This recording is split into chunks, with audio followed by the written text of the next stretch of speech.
A fila de pessoas tentando sair da faixa de Gaza só aumenta. A rota de fuga depende de uma negociação que envolve o vizinho Egito. Embora a prioridade sejam os estrangeiros, brasileiros demoraram para ter o mesmo privilégio que americanos e britânicos.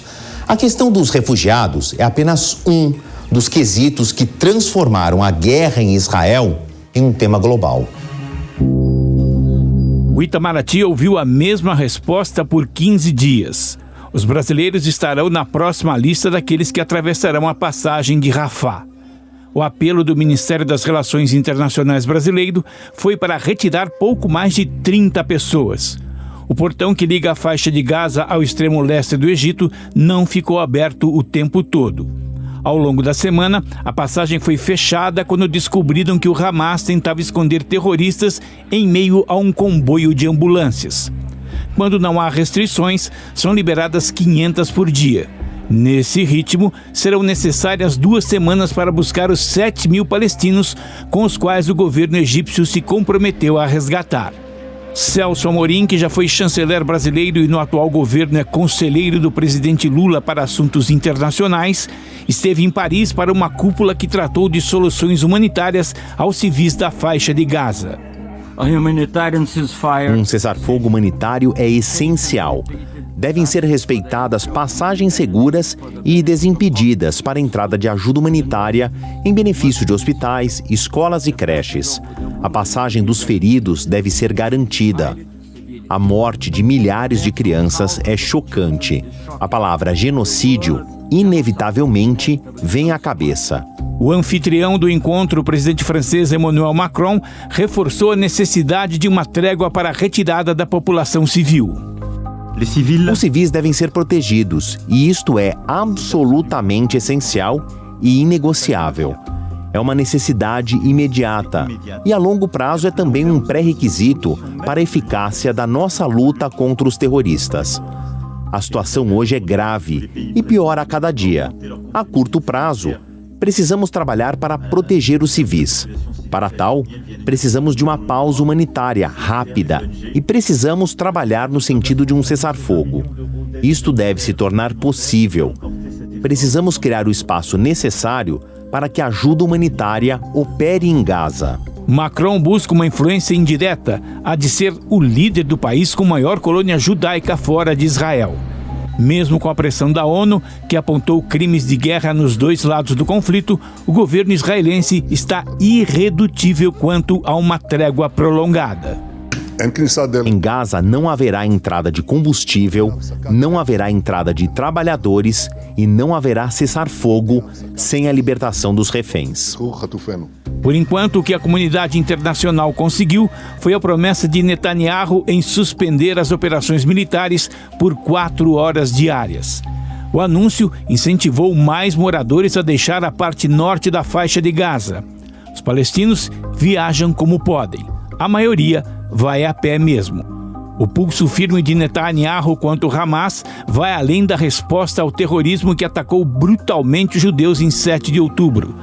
Trata-se também de uma manobra de sobrevivência política de Netanyahu, como avalia o professor da FAAP e pesquisador da Unesp, Lucas Leite. Então, o que nós temos é uma percepção geral da população de Israel no sentido de que, ok, o Estado tem direito de se defender, isso aconteceu conosco, israelenses, nosso Estado foi atacado, foi um ataque, inclusive, muito grande, um dos maiores que já ocorreu em relação, a partir do Hamas ou de grupos paramilitares em relação ao território israelense, mas a percepção nesse momento, em geral, é justamente nesse sentido, Em que medida nós podemos dividir as atenções e, portanto, pedir a demissão, a renúncia, a investigação de Netanyahu, enquanto ocorre esse processo de invasão via terra. É algo que os israelenses estão tendo muita dificuldade de responder. E talvez por isso mesmo que o capital político de Netanyahu tenha diminuído muito nesse último mês, em razão dos excessos, em razão do que alguns chamam, inclusive, de limpeza étnica do que ocorre em relação ao território palestino, ainda assim existe algum apoio dentro de Israel. E esse apoio ainda é considerado em razão das disputas também, da dificuldade de formação de governo dentro do Knesset, do parlamento de Israel. Então, eu não vejo, no longo prazo, uma sustentação de Netanyahu. Pelo contrário, eu acho que ele, inclusive, vai sair como bode expiatório desse processo todo, Joe Biden, o principal aliado de Netanyahu fora de Israel, já se conformou que não haverá cessar-fogo. Porém, o presidente americano insiste para que Israel não volte a ocupar a faixa de Gaza.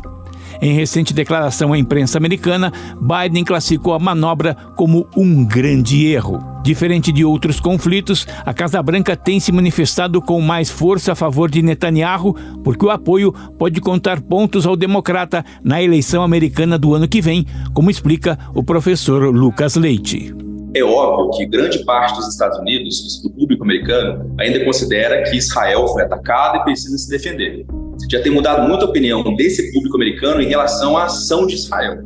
Ou seja, tem se cobrado muito mais fortemente um cessar-fogo das partes, inclusive a partir de políticos, congressistas americanos e de associações importantes.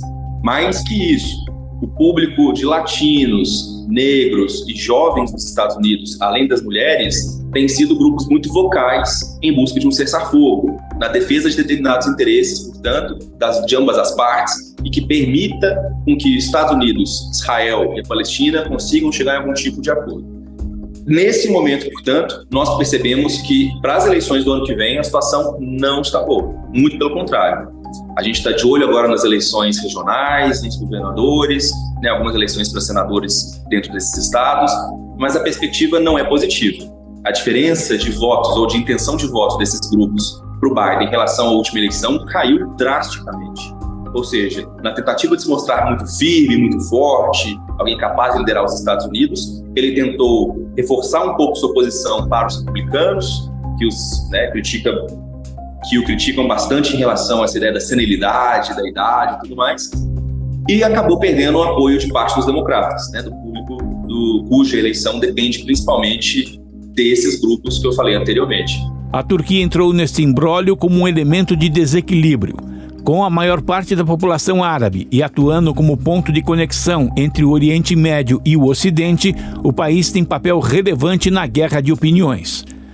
O líder turco Recep Tayyip Erdogan escolheu lado, apoiou o Hamas, chamou de crimes de guerra a contraofensiva em Gaza, retirou o embaixador turco de Tel Aviv e prometeu levar o governo israelense ao Tribunal Penal Internacional.